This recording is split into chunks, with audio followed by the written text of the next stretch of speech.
నమస్కారం. Welcome to I dream. నేను రమ. ప్రస్తుతం మనతో పాటు ఉన్నారు ప్రముఖ జ్యోతిష్యులు నందిబట్ల శ్రీహరి శర్మ గారు. గురువుగారితో మాట్లాడి మరిన్ని విషయాలు తెలుసుకుందాం. నమస్కారం గురువుగారు. వాగర్థావివ సంపృక్తౌ వాగర్థ ప్రతిపత్తయే జగతఃపితరౌ వందే పార్వతీ పరమేశ్వరౌ. సదాశివసమారంభాం శంకరాచార్య మధ్యమాం అస్మదాచార్యపర్యంతం వందే గురుపరంపరాం.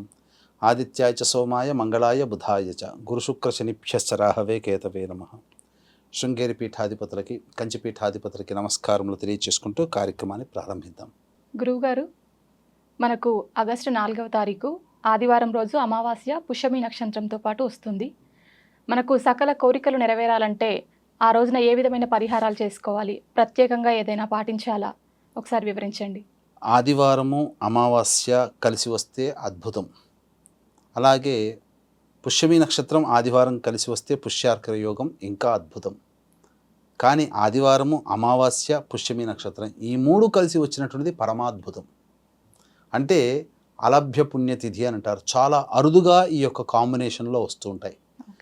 కాబట్టి ఈ రోజున ఉన్నటువంటి యొక్క ప్రభావం ఏంటంటే కోటి సూర్యగ్రహణాలలో జపం చేస్తే ఎంతటి పుణ్యఫలం ఉంటుందో దానం చేసినా పూజ చేసినా హోమం చేసినా అంతే సమానమైనటువంటి పుణ్యఫలాన్ని ఈ ఒక్క రోజున చేసుకోవడం ద్వారా మానవులకి కలుగుతుంది. కాబట్టి వీక్షించేటువంటి ఐ డ్రీమ్ ప్రేక్షకులు కూడా ఈ 4వ తారీఖు ఎలాగో సెలవు వచ్చింది. సెలవు రోజున ఎటువంటి ప్రదేశాలకు వెళ్లకుండా మీ ఇంట్లోనే చక్కగా దేవతారాధన చేసుకునేటువంటి విధానం మీకు తెలియజేస్తాను. ఆ రోజున మీ ఇష్టదేవత ఆరాధన చేసుకోండి. ముఖ్యంగా సూర్యోదయం కంటే ముందు లేచి కాలకృత్యాదులు తీర్చుకొని చక్కగా దీపారాధన ఆవు నేతితో దీపారాధన చేసి మీకు అమ్మవారి ఇష్టమైతే లలితా సహస్రనామ పారాయణం 10:49 వరకు చేయండి. అలాగే అయ్యవారి ఇష్టం శివ సహస్రనామం లేదా విష్ణు సహస్రనామం ఇలా లేదు మీకు గురువుగారు ఒక మంత్రోపదేశం చేశారు, చక్కగా ఆ మంత్రాన్ని ఉపదేశం చేసినటువంటి మంత్రాన్ని మీరు ఆపకుండా 10:49 వరకు చేసుకోండి. ఎందుకంటే సిద్ధియోగము పుష్యమీ నక్షత్రము ఆదివారము కలిసినటువంటి సందర్భం. సాయంత్రం 4:45 వరకు ఎలాగో ఈ యొక్క సంబంధించినటువంటి పుష్యమీ నక్షత్రం ఇవన్నీ కూడా ఉన్నాయి కాబట్టి తప్పకుండా ఆ రోజున అలభ్య పుణ్యతిథి కాబట్టి ఇష్టదేవతారాధన చేయడం వల్ల మనము 1,00,000 సార్లు లలితా సహస్రనామ పారాయణం చేస్తే ఎంత ఫలితం వస్తుందో ఒక 11 సార్లు చేస్తే అంతే ఫలితం మనకు కలుగుతుంది. కాబట్టి చక్కగా ఆచరింపండి. అయితే మానవులం మనమందరం కూడా మనల్ని నడిపించేటువంటి వ్యవస్థ దైవం కాదమ్మా. చాలామంది పొరపడుతున్నారు. దైవం మనల్ని నడిపిస్తుంది అనుకుంటారు. దైవం కాదు, పితృదేవతలు మనల్ని నడిపిస్తున్నారు. ఈ రోజున మనం పిల్లా పాపలతో సంతోషంగా ఉన్నాం, 5 వేళ్ళు సకాలానికి నోట్లోకి వెళుతున్నాయి, అన్ని పనులు చక్కబెట్టుకుంటున్నాం, ధనానికి ఎటువంటి లోటు లేకుండా ఉన్నాము అని అంటే అది పితృదేవతల యొక్క అనుగ్రహం. కానీ అందరూ ఉండరు కదా. చాలామందికి కొంతమందికి ఈ ధనముతో ఇబ్బంది పడుతూ ఉంటుంటారు, కుటుంబ సమస్యలతో ఇబ్బంది పడుతుంటారు, అనేక రకాలైనటువంటి జటిలమైనటువంటి సమస్యలతో పడుతుంటారు. ఇవన్నిటికీ మన జాతకము మన పూర్వజన్మ దోషం అనుకుంటాం. మన జాతకము మన పూర్వజన్మ కాదమ్మా, అది పితృదేవతల యొక్క ఆగ్రహం వలన కలిగినటువంటి దోషములు అని చెప్పవచ్చు. గ్రహాలు సైతం మానవుడికి తల వంచుతాయి సంకల్పం ముందు. కానీ సంకల్పం ఎంత గొప్పగా ఉన్నప్పటికీ గ్రహాల కంటే అతీతమైనది, దేవతల కంటే అతీతమైనది పితృదేవతా వ్యవస్థ. కాబట్టి పితృదేవతల యొక్క సంతోషం ఎవరైతే పెడతారో వాళ్ళకి దేవతానుగ్రహము గ్రహానుగ్రహము చెప్పకుండానే వస్తాయి. ఏ శాస్త్రంలో కూడా వేదంలో కూడా దేవుని ఇలా పూజించమని చెప్పలేదు. మన స్వార్థం కోసం మనకు శక్తి రావడం కోసం దేవుని పూజ చేసి అతని శక్తిని మనం తీసుకుంటున్నాం. కానీ పితృదేవత ఆరాధన కనుక చేసిన వ్యక్తికి దేవతల యొక్కతో సంబంధం లేకుండా పితృదేవతలే అన్నీ అనుగ్రహిస్తారు. కాబట్టి ఈ యొక్క ఆదివారం అమావాస్య పుష్యమీ నక్షత్రం అనేటువంటిది చాలా అరుదైనటువంటి కాంబినేషన్స్. మనకు తెలియకపోవచ్చు కానీ సూర్యమానాన్ని అనుసరించే వాళ్ళకి ఈ యొక్క ఆదివారం చాలా గొప్పదైనట్టు. అమావాస్య వచ్చింది అనంటే అది చెడు పని, చెడు తిథి, అందులో ఏ రోజు ఏ పని మొదలు పెట్టము. కానీ తమిళియన్స్, కేరళ వాళ్ళు, ఉత్తరాది వాళ్ళు అమావాస్య వచ్చిందనంటే చాలా పుణ్యతిథిగా పితృదేవతలకు సంబంధించిన తిథిగా ఆచరిస్తూ దేవతానుగ్రహం కంటే పితృదేవతానుగ్రహాన్ని ఆ రోజున ఎక్కువగా పొందుతారు. అయితే సహజంగా అమావాస్య వచ్చిందంటే ఎక్కడైనా కానీ పితృతర్పణాలు పిండ ప్రదానాలు చేస్తారు. కానీ ఉన్నటువంటి అన్ని మాసాలలో వచ్చే అమావాస్యలలో కల్లా దక్షిణాయనం ప్రారంభమైన తర్వాత వచ్చే మొట్టమొదటి అమావాస్యకి చాలా విశేషం ఉంది. దీన్ని కేరళ వాళ్ళు ఆచరిస్తారు. ఓకే. ఆ సమయంలో కేరళ వాళ్ళు చాలామంది కూడా సముద్ర తీరానికి చేరుకొని ఈ దక్షిణాయనం ప్రారంభమైన తర్వాత వచ్చే అమావాస్య రోజున పితృదేవతల అనుగ్రహం కోసం ఆ సముద్ర తీరం ప్రాంతంలో పితృదేవతలకి విధిగా పిండ ప్రదానము, తర్పణాలు మరియు స్వయంపాకదానం బ్రాహ్మణుడికి చేస్తారు. సముద్ర తీరం కానీ నదీ తీరం దగ్గర కానీ. ఓకే. ఎందుకు అనంటే పితృదేవత అనుగ్రహం వల్లనే మంచి చెడులు కలుగుతాయి. ఆగ్రహం వల్ల చెడు, మంచి అనుగ్రహం వల్ల మంచి.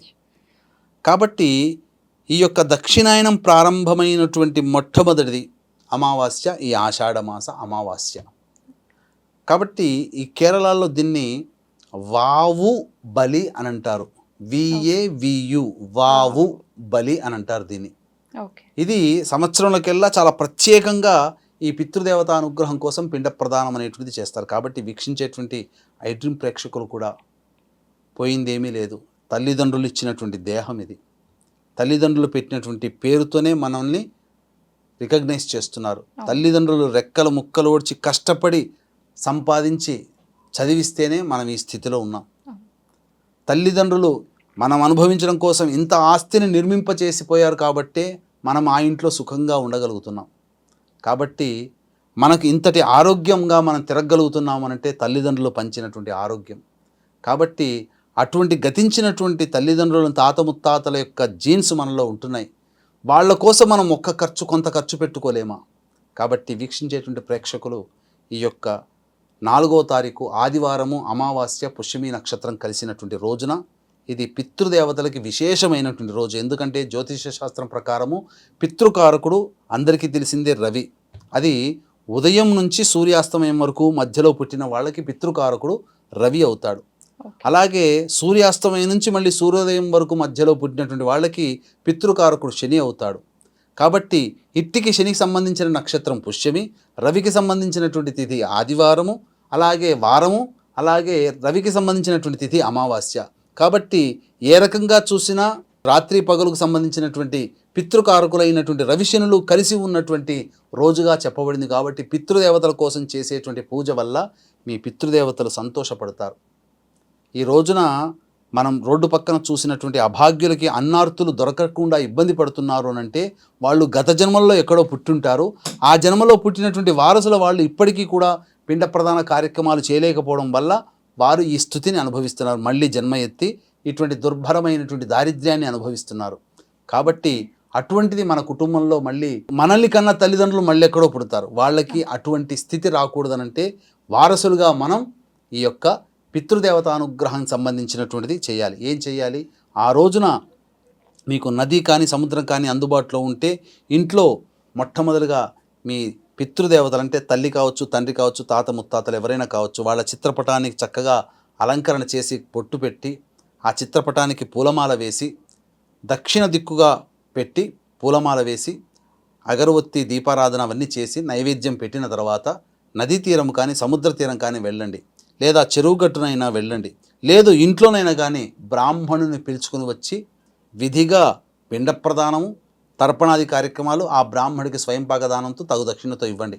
ఈ విధంగా చేసినట్లయితే ఏ లోకంలో ఉన్నటువంటి మీ యొక్క వంశం వాళ్ళందరూ కూడా చాలా సంతోషపడి మీరు ఏ సమస్యతో బాధపడుతున్నారో ఆ సమస్యని దేవతానుగ్రహంతో సంబంధం లేకుండా వాళ్ళే వరం ఇచ్చేస్తారు అని చెప్పడంలో ఏమాత్రం సందేహం లేదు.